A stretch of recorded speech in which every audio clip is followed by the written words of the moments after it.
언제 읽어도 위로가 되고 힘이 되고 소망이 되는 말씀이 아닐까요? 뭐니 해도 성경 속에 나타난 다윗의 인생은 풍성한 열매를 맺었던 사람으로 기억되고 있습니다. 우리가 알다시피 풍성한 열매란 것은 겉으로 보이는 것보다 하나님이 보시기에 풍성한, 하나님을 믿은 사람에게 있어서의 인격과 삶과 그에 있어서의 영향력을 말하고 있는 것입니다. 여러분, 다윗이라고 우리가 경험한 시험과 어려움과 고통 이런 게 덜했겠습니까? 아닙니다. 우리보다 더함 더했지 덜 시험을 당하거나 덜 아픔을 당한 일은 없습니다. 자식에게까지 배신당하고 가장 가까이 있는 측근에게까지도 배신당하고 죽음의 위협을 당했던 사람이 다윗이 아니겠습니까? 가정에 죽음이 있었고요, 고통이 있었고 괴로움과 이별의 고통들이 너무 컸습니다. 그럼에도 불구하고 사도행전 13장 22절에서 성경은 평가해 주기를 이새의 아들 다윗을 만나니 하나님 마음에 합한 사람이다. 그 다음이 중요해요.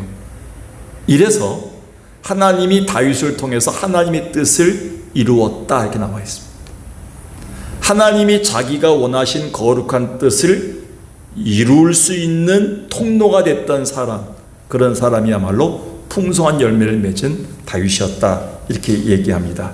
지난 주일 사도 바울에 대한 열매에 대해서 말씀드렸습니다. 아름다운 열매. 오늘 수요일을 맞이해서 하나님의 사람 다윗을 통해서 하나님의 뜻을 이루었던, 하나님의 풍성함을 이루어갔던 사람, 무엇보다도 이 가을에 적합한 열매를 맺었던 다윗에 대해서 우리는 생각해 봅니다. 다윗의 인생을 보면 다윗이 승리할 수밖에 없었던 이유를 알게 됩니다. 다윗의 인생을 잘 연구하고 그대로 따라가 보면 우리도 이 땅을 살면서 세상이 어떻게 뒤집어져도, 사람들이 어떻게 나를 대해도 내가 결국은 승리할 수밖에 없는 이유, 세상에 살면서 어려울 때 승리할 수 있는 게 뭐겠습니까? 열매입니다. 열매 있는 인생입니다. 그래서 우리 인생이 다 끝냈을 때 주님이 우리에게 와서 교회에서 권사도 했고 목회자도 했고 행사도 많이 했고 교회에서 봉사도 많이 했고 찬송도 많이 불렀고 예배도 많이 드렸고 헌금도 많이 했고 이 수많은 잎사귀들이 있어요. 이걸 보면서 들춰보시겠죠. 우리 잎사귀를 하나 들춰보면서 그 안에 열매를 찾으십니다. 그게 바로 다윗이 보여줬던 풍성함의 열매입니다. 그럼 다윗이 승리할 수밖에 없었던 이유, 성공할 수밖에 없었던 이유, 곧 우리가 이 땅에 살면서 성공할 수밖에 없는 이유, 영적 전쟁에서 우리가 승리할 수밖에 없는 이유가 무엇이겠습니까? 그것은 다윗에게서 우리는 배울 수 있습니다. 무엇보다도 다윗은 이 세상에 살면서 치러야 될 영적 전쟁에서의 분명한 대상인, 전쟁의 그 적, 내가 적을 분명히 알았습니다. 적이 누군지를, 내가 싸워야 될 대상이 누군지를 분명히 알고 싸운 사람입니다. 자, 32절을 한번 보겠습니다. 32절에 보니까 다윗이 사울에게 말하되 그로 말미암아 사람이 낙담하지 말 것이라 주의 종이 가서 저 누구에게? 블레셋 사람 골리앗과 싸우러 왔다 이렇게 얘기합니다. 이 말을 하기까지 굉장히 힘들었습니다. 28절에 보니까 큰형 엘리압이 자기를 면회하러 왔던 어린 동생 다윗이 자기에게 왔음에도 불구하고 네가 아버지의 양들을 팽개치고 와서 교만한 마음으로, 완악한 마음으로 전쟁 구경하러 왔느냐 놀러 왔느냐라고 형이 굉장히 무시합니다. 멸시합니다. 형 때문에 목숨 걸고 그 많은 음식물을 쥐고 형을 면회하고 위로하러 아버지의 도시락을 가지고 왔는데도 불구하고 형이 자기를 무시하는 거예요. 이때 자기의 적이 형이 될 수 있었어요. 어떤 사람은 예배 드리러 왔다가 어떤 집사님, 권사님이 싸움의 적이 돼서 예배를 망친 분들이 있어요. 굉장히 마음이 아픕니다. 우리가 싸워야 될 적, 우리 가정과 우리 자녀들과 우리 교회를 배후에서 공격하고 있는 사탄 마귀를 향해서 안 보이는 적과 싸워야 될 우리가 보이는 적과 싸울 때가 많아요. 그 배후에 역사하는 사탄을 보지 못할 때가 많다는 것이지요. 이 바로 다윗은 큰형 엘리압의 멱살을 잡고 뒤집을 뻔했었어요. 그런데 그는 견뎌냈습니다. 아, 내가 싸워야 될 적은 형이 아니구나. 저 블레셋 사람이구나. 앞에 골리앗을 보기 시작했어요. 이게 영안이 열려야 돼, 우리는. 이것뿐인가요? 16장, 17장 계속 전체를 읽어보면 이 다윗이요, 아버지와 싸울 뻔했어요. 다른 형들은 뭐야? 탱자 집에서 오늘날로 얘기하면 텔레비 보고, 오늘날은 음악 듣고 앉아서 간식 먹고 앉아있는데 따뜻한 방에서 혼자 아버지의 양을 치러 밤중에 늑대가 우글거리고 짐승이 우글거리는데 아버지의 양, 그것도 자기 양도 아니야, 아버지의 양을 치러 나가서 밤을 새우는 거예요. 천덕꾸러기 된 거예요. 왜 나만 부당한 대우를 받아야 될까? 그것도 어느 날 씩씩거리고 자기의 분노를 삼키고 있는데 아버지가 부르는 거예요. 형들 3명이 전쟁터에 나갔는데 네가 좀 형들을 좀 위로하러 갔다 와라. 내가 여기에 음식물을 쌌으니까 갖다 주고 와라. 아버지, 왜 전가요? 다른 형들은 탱자 노는데 왜 나만 가야 되나요? 왜 나만 일해야 되나요? 왜 나만 고생해야 되나요? 왜 나만 돈 내야 되나요? 왜 나만 열심히 가서 일을 해야 되나요? 다른 사람들은 놀고 있는데. 이럴 수 있는데 다윗은 한마디도 안 했어요. 아멘 하고 짐을 지고 그 먼 길을 목숨을 걸고 전쟁터로 갔어요. 설상가상으로 형이 거기서 깐죽대는 거예요. 자기를 감정을 끌어내리는 거예요. 사람 미치게 하는 겁니다. 그것도 견뎠어요. 그리고 그는 뭐예요? 내 적은 저 블레셋 사람이다. 내가 나가겠다 이런 거예요. 그거 40절도 봅시다. 40절 다시 보니까요. 손에 막대기를 가지고 사람을 쳤습니까? 시내에서 매끄러운 돌 5을 골라서 자기 목자에 재고 곧 주머니에 넣고 손에 물매를 가지고 누구에게 갔어요? 나한테 막 한 번으로 얘기했던 형 한 번 팍 쳐버리고 한번 뒤집고 가고 싶었는데 블레셋 사람에게로 나갔어. 그가 가야 될 방향이 늘 정확했어요. 오늘도 싸워야 될 대상이 정확했어요. 45절 보겠습니다. 너무나 유명하기 때문에 다시 한번 읽어볼까요? 같이 시작. 다윗이 블레셋 사람에게 이르되 너는 칼과 창과 단창으로 내게 나아오거니와 나는 만군의 여호와의 이름 곧 내가 모욕하는 이스라엘 군대의 하나님의 이름으로 내게 나아가노라. 다윗은 자기가 싸워야 될 목표가 정확했어요. 우리의 신앙의 목표, 싸워야 될 목표, 내가 분명한 어떤 그 목적이 분명하면요 흔들리지 않습니다. 인생은요. 내가 목회해야 될 이유를 분명히 알고, 내가 오늘도 직분을 받아야 될 이유를 분명히 알고, 오늘 내가 이 설교를 준비해야 될 이유를 분명히 알고, 오늘도 선교를 가야 될 이유를 분명히 아는 것은요 사탄 마귀가 꼼짝 못합니다. 오늘 우리가 다윗처럼 승리할 수밖에 없는 이유를 가지세요. 그것은 뭐냐면 싸워야 될 적을 분명히 알고 사시기 바라겠습니다. 남편이 나를 힘들게 하는 거예요. 저 집사님이 나를 힘들게 하는 게 아니에요. 우리 처제가, 우리 또 처남이, 그리고 우리 또 참으로 시댁의 시누이가 나를 힘들게 하는 게 아니에요. 내 자식이 나를 힘들게 하는 게 아니에요. 그 배후에 역사하고 있는 사단 마귀와의 전쟁임을 우린 기억합니다. 속간교회가 왜 힘듭니까? 목사님과 싸워야 됩니까? 장로님과 싸워야 됩니까? 우리가? 속간교회가 왜 힘듭니까? 왜 힘듭니까? 내 저 권사님 때문에 그렇다. 우리 전도회가 왜 힘듭니까? 저 권사님 없으면 되겠다. 그 싸움입니까? 아니올시다.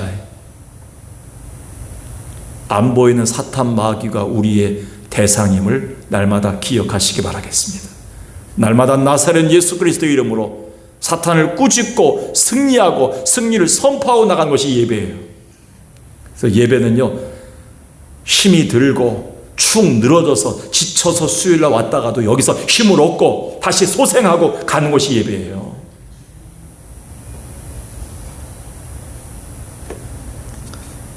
분명한 싸워야 될 적을 알고 싸웠던 다윗의 인생은 승리했다는 사실을 우리는 기억합시다. 자, 두 번째, 다윗은요, 자기의 신앙에 익숙하지 않은 것들을 과감히 버리는 운동을 했습니다. 제가 이제 책을 많이 읽다 보니까 이번에 이제 노벨상을 타셨던 한강의 책도 한번 제가 섭렵해 봤고요. 하루는 제가 여러 가지 제가 좋아하는 소설, 이청준 씨의 소설, 성석재 씨의 소설들, 우리나라에서 노벨상을 탈 만한 사람들의 소설들을 제가 다 좋아하거든요. 그걸 섭렵해 보면서 거기에 이런 글이 있더라고요. 나무가 꽃을 버릴 수 있어야 열매를 얻을 수 있다.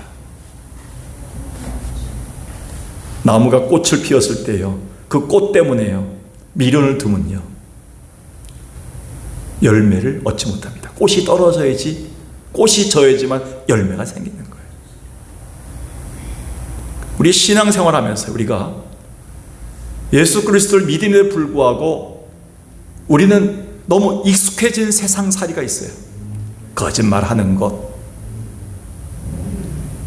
돈이면 다 된다는 것, 힘으로 누르면 된다는 것, 이 땅에서 부동산이 없으면 아무것도 안 된다는 것, 우리 자식들 남을 밟고 일어서라도, 남을 밟아서라도 성공하면 된다는 것, 이런 생각들이 우리 속에 있다면 하나님 나라에서 받을 재산이 없겠죠.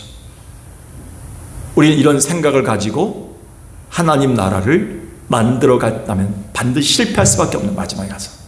지금은 잘 되는 것 같지만 다윗은요, 익숙하지 않은 옷을 벗는 연습을 했어요. 오늘 성경을 봅시다. 39절에 보니까 이렇게 나와 있습니다.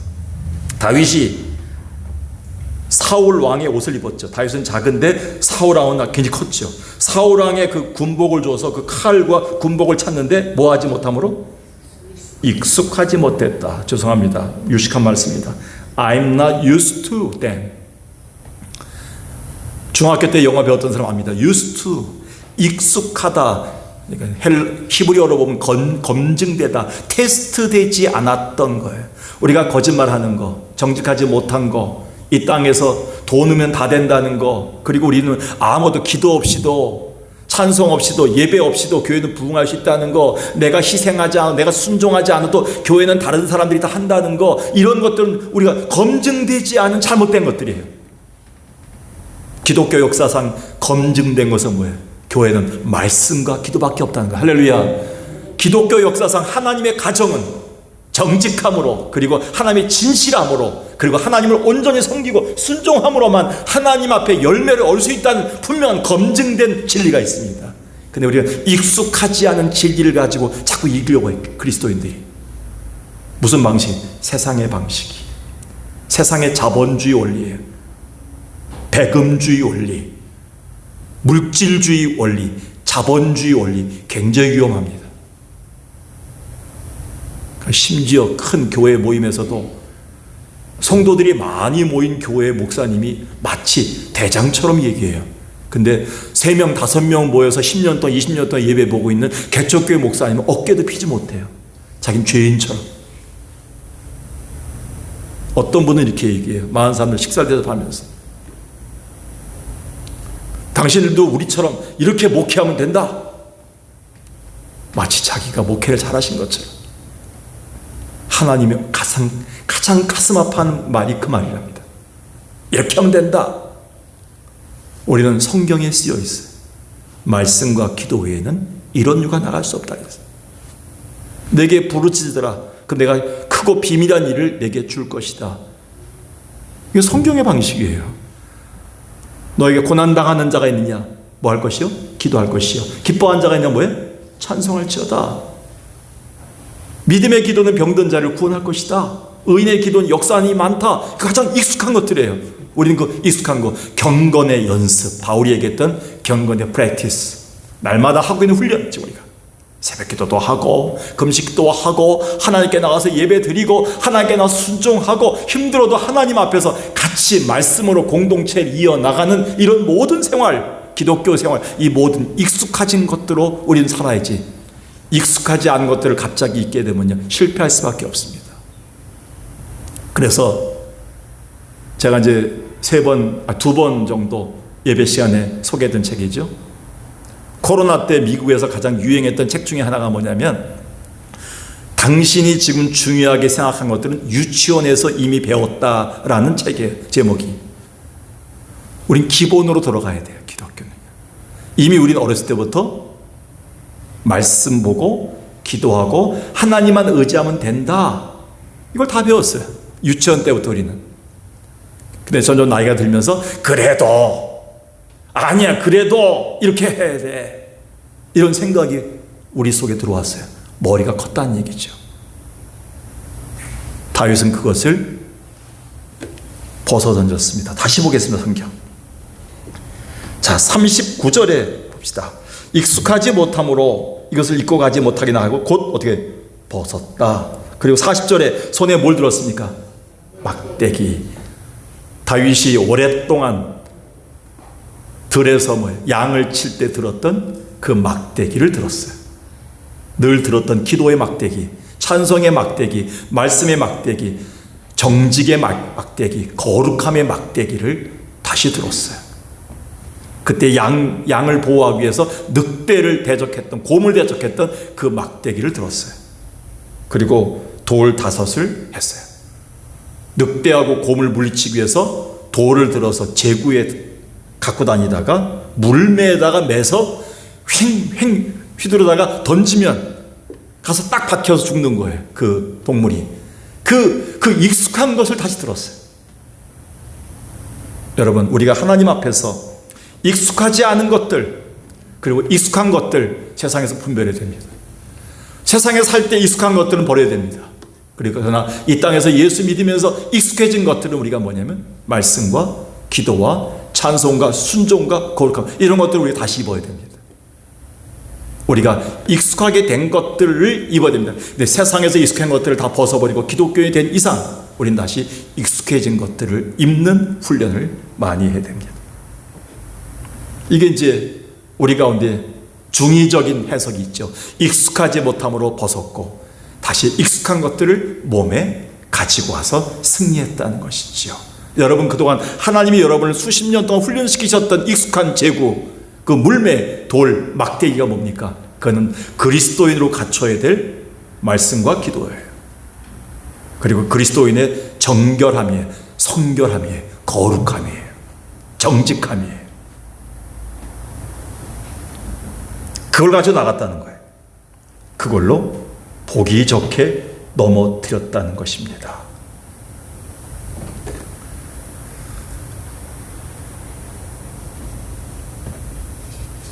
오늘 우리는 이 말씀 속에서 우리가 무엇을 결론을 맺어야 됩니까?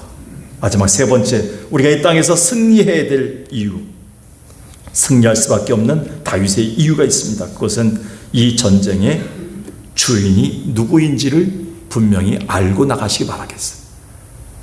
뭐라고 얘기합니까? 성경은 47절에 전쟁의 주인이 누구라고 얘기합니까? 전쟁은 누구에게 속해 있습니까? 전쟁의 승패는 하나님에게만 속해 있어요.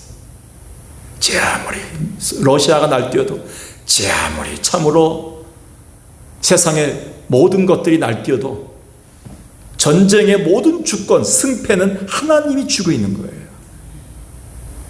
이거를 다윗은 분명히 알았어. 그러니까 앞에서 골리앗이 아무리 날뛰어도 뭐예요? 이 전쟁의 주인, 전쟁에 주관하시는 분은 하나님이심을 믿고 나갔을 때 승리했다는 거예요. 우린 이것을 분명히 알고 있어요. 인생의 주인에 대한 예의를 갖춰야 되죠. 다윗은 그 예의를 갖췄습니다. 네가 아무리 창과 단창으로 내게 나오냐, 난 만군의 여호와의 이름 나사렛 예수 그리스도의 이름으로 나간다. 왜? 전쟁의 주인, 이 모든 주권자인 하나님 그 예수를 부르며 나간다, 이렇게 얘기한 거예요. 그 찬송이 있죠. 그게 바로 기도였습니다. 다윗에게는. 여러분, 묻겠습니다.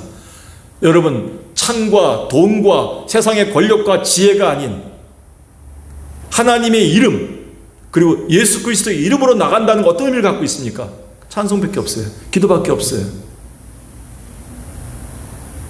그래서 바울이 찬송과 기도로 하늘을 열었잖아요. 빌립보 감옥에서. 우리는 이 부분을 분명히 알아야 됩니다. 특히 여기서 46절에 옛날 성경에는 넘기시리니 여호와께서 너를 내 손에 넘기시리니 47절에 마지막에 그가 너희를 우리 손에 넘기시리니 이게 옛날 성경에는 붙이신다. 우리 손에 붙이셨다. 우리나라 말은 그게 더 정확한 내 손에 붙이시겠다. 전쟁의 승리를 내 손에 붙이셨다. 적들을 내게 붙이셨다. 지금은 넘기셨다. 딜리버리란 말로 해석됐죠. 뭐냐면 배달해 주셨다. 여러분, 우리에게 전쟁에서 승리를 배달해 주실 분은 하나님이십니다. 우린 배달의 민족 아니겠습니까? 하나님께서 우리에게 전쟁을 배달해 승리를 배달해 주실 날이 있다는 거예요. 실패를 주시지 않는다는 거예요. 오늘 우리는 하나님 우리에게 넘기실 그 승리, 너는 이겼다라는 그 승리의 어떤 그 선언문을 우리가 받기 위해서 지금 우리가 참고 견디고 있는 거예요. 그래, 나를 무너뜨려 봐라. 나를 힘들게 해봐라. 나를 갖다 짓밟아 봐라. 결국 나는 예수 그리스도의 이름, 하나님의 이름으로 오늘 승리할 자다. 그걸 믿고 나간다는 거 우리가. 하나님 우리에게 오늘 전쟁의 승리를 넘기실 분임을 반드시 기억하시기 바라겠어요. 다윗의 인생이 하나님 마음에 맞는, 그래서 하나님의 역사를 이루는 풍성한 열매를 맺는 인생이 됐던 그 신앙의 승리의 이유는 세 가지입니다. 인생의 싸움에서 싸워야 될 진짜 적을 알고 싸웠다는 거예요. 두 번째 뭡니까? 내가 익숙했던 것들을 버리고, 그리고 익숙하지 않은 것들을 또 버릴 수 있고, 그리고 다시 예수 믿은 다음에 하나님 자녀 된다면 뭐예요? 익숙한 것들, 오랫동안 나를 통해서 훈련시켰던, 검증됐던 거, 검증하다는 뜻이거든요. 익숙하다는 말이 히브리어로는 검증하다, 테스트하다는 뜻입니다. 하나님 나를 통해서 그동안 살면서 신앙인으로서 승리하게끔 나에게 검증해 주셨던 훈련 방법들이 있어요. 수단들이 있어요. 말씀과 기도하니까 됐던 거예요. 정직하게 살아보니까 하나님께 나중에 나를 갖다가 열매 주신 거예요. 끝까지 견디고 겸손하고, 그리고 내가 눈물로 씨를 뿌리니까 심은 대로 거두는 은혜를 주신 거예요. 그 하나님의 정직의 원리를 내가 익숙해졌다면 이걸로 이겨라는 거예요. 익숙하지 않은 것들을 버리고 하나님이 내게 훈련시키신 것들을 가지고 도구로 삼아 승리해야 된다는 거예요. 마지막으로 뭡니까? 이 영적 전쟁, 세상의 전쟁의 모든 주권자가 뭐예요? 하나님이심을 분명히 알고 나가면 된다는 것입니다. 오늘 여러분 앞에 있는 작은 전쟁이든 큰 전쟁이든 오늘 여러분 싸워야 될 것들이 많습니다. 그 배후에는 사탄 마귀가 있습니다. 이 모든 전쟁에서 우리가 능히 승리할 수밖에 없는 이 너무나 기가 막힌 이유를, 비밀을 우리가 간직하면서 오늘도 우리가 사탄 마귀가 공격할 때마다 미소를 짓고 나갈 수 있는, 결국 우리가 승리하게 돼 있지 않습니까? 미소를 짓고 나갈 수 있는 승리자가 되기를 주의 이름으로 간절히 축원합니다.